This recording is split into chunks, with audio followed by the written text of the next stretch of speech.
आपण सगळेच काय करतो, कलिंगड खाल्लं की त्याची साल फेकून देतो. पण आज त्याच सालींपासून असा भन्नाट हलवा बनवणार आहे की एकदा खाल तर तुम्ही पुन्हा पुन्हा बनवाल. खायला इतका टेस्टी, चमचमीत, मऊ लागतो ना की कोणालाच विश्वास बसणार नाही की हा हलवा कलिंगडच्या सालीपासून बनवला आहे. खूप कमी साहित्यांमध्ये आणि अगदी सोप्या पद्धतीने तयार होणारी ही रेसिपी शेवटपर्यंत नक्की बघा. चला मग बघूया हा हलवा बनवायचा तरी कसा. पण त्याआधी माझ्या या चॅनलला सबस्क्राईब करा आणि त्यासोबत बेल आयकॉनही प्रेस करा, म्हणजे नवीन व्हिडिओ पोस्ट केला की लगेच नोटिफिकेशन येईल तुमच्या मोबाईलमध्ये. चला मग सुरुवात करूया.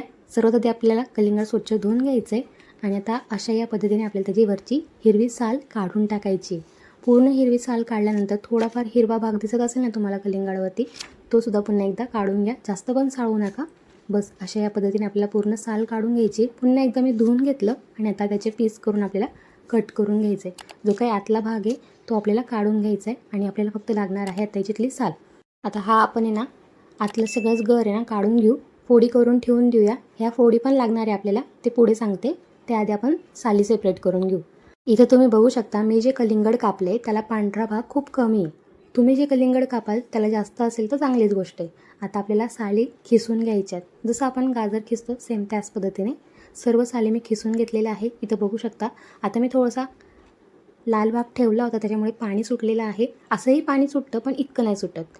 बरं आता आपल्याला हे ना पाणी पिळून काढायचं सर्व किसमधलं. आपल्याला या हलव्यासाठी या पाण्याचा वापर करायचा नाही आहे, म्हणून आपण काढून टाकतोय.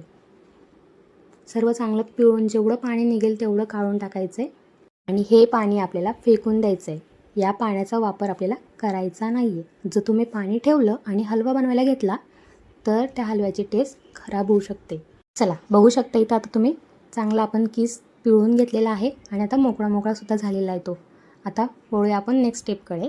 या हलव्यामध्ये आपण नुसतं कलिंगडच्या सालीचा नाही तर आतल्या गरचा सुद्धा वापर करणार आहोत. तर त्यासाठी आपल्याला इथे मिक्सरच्या भांड्यामध्ये ज्या आपण फोडी करून घेतलेल्या आहेत त्या टाकायच्या आणि त्याचा ज्यूस करून घ्यायचा आहे. पाणी वगैरे काही टाकू नका, नुसतं असंच फिरून घ्या. आपल्याला कलिंगडचा ज्यूस हवा आहे म्हणून, कारण आपल्याला हा हलवा कलिंगडच्या ज्यूसमध्ये शिजवायचा आहे.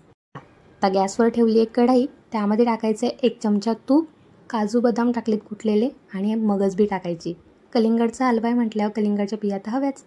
मस्त छान फ्राय करून घेतल्या आणि त्या काढून घ्यायच्यात आपल्याला आता. आणि तेवढ्याच त्याच तुपामध्ये आपण आता कलिंगडच्या ज्या सालींचा किस केला तो टाकायचा आहे. हलकं परतून घ्यायचं आहे तुपामध्ये छान, जसं आपण गाजरचा हलवा परततो सेम तसंच. जास्त पण परतू नका. आता टाकणार आहोत आपण कलिंगडचा रस.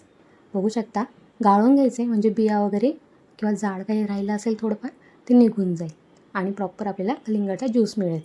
आता हा ज्यूस टाकताना जास्त पण टाकू नका आणि कमी पण नाही. आपण जो किस केला आहे तो शिजेल इतपत टाकायचं आहे. म्हणजे मी अंदाजेच घेतलेला आहे, पण तुम्ही इथं व्हिडिओमध्ये बघून तुम्हाला समजत असेल मी किती घेतले तर. बस आता 2 मिनटं चांगलं शिजतं आहे तिकडे. तोपर्यंत आपण एक स्लरी करून घ्या एक टेस्ट येण्यासाठी त्या हलव्याला. इथे घेतले मी 1 चमचा मिल्क पावडर, 1 चमचा कस्टर्ड पावडर. आपली व्हॅनिला फ्लेवरची कस्टर्ड पावडर आहे ही. पाणी टाकायचं आणि स्लरी करून घ्यायची. खूप छान टेस्ट येते. आजपर्यंत तुम्ही कधीच अशी ही रेसिपी ट्राय पण केली नसेल आणि किंवा कुठे बघितली पण नसणार आहे. आय एम शुअर की तुम्हाला ही रेसिपी नक्की आवडेल. खूप टेस्टी लागते. आता बघू शकता आपण जी स्लरी केली होती ती हळूहळू टाकायची आणि कंटिन्यू मिक्स करत राहायचं आहे, म्हणजे गुठळी नाही पडणार. तर यामध्ये टाकायची आपल्याला साखर. तुम्ही तुमच्या चवीनुसार कमी जास्त करू शकता. पाक टाकायची गरज नाही आहे. माझ्याकडे पाक उरलेला होता म्हणून मी टाकलेला आहे. साखर कमी टाकली. ओके. तुम्ही मात्र पूर्ण साखरच टाका. मला पाक रियूज करायचा होता म्हणून मी वापरलेला आहे. नंतर व्हॅनिला इसेन्स टाकलं थोडंसं आणि टाकायची आपल्याला इलायचीची पूड. आता 2 ते 3 मिनटं हलवा छान शिजू द्या. बघू शकता हे कढईला अजिबात चिपकत नाही आहे आणि मस्त ट्रान्सपरंट दिसतो आहे. असाच हलवा आपला शिजला पाहिजे. तूपही सुटलेलं आहे आणि जे आपण आता ड्रायफ्रूट फ्राय करून घेतले होते ते टाकायचे.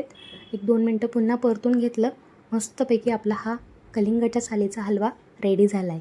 याआधी तुम्ही असा हलवा कधी खाल्लाही नसेल आणि बघितलाही नसेल, त्यामुळे सांगते एकदा जरूर ही रेसिपी ट्राय करा आणि मला कमेंट करून नक्की सांगा तुम्हाला रेसिपी कशी वाटली. तर टेस्ट 1 नंबर लागते. कलिंगडचा सीझन संपायच्या आधी कलिंगड आणा आणि ही रेसिपी जरूर ट्राय करा आणि यापुढे तुम्हीसुद्धा कलिंगडच्या साली अजिबात फेकू नका. मला रेसिपी आवडली असेल तर व्हिडिओला लाईक करा, चॅनलला सबस्क्राईब करा, बेल आयकॉन प्रेस करा आणि शेअर करायला विसरू नका. भेटू पुन्हा नवीन रेसिपीसोबत. तोपर्यंत बाय बाय.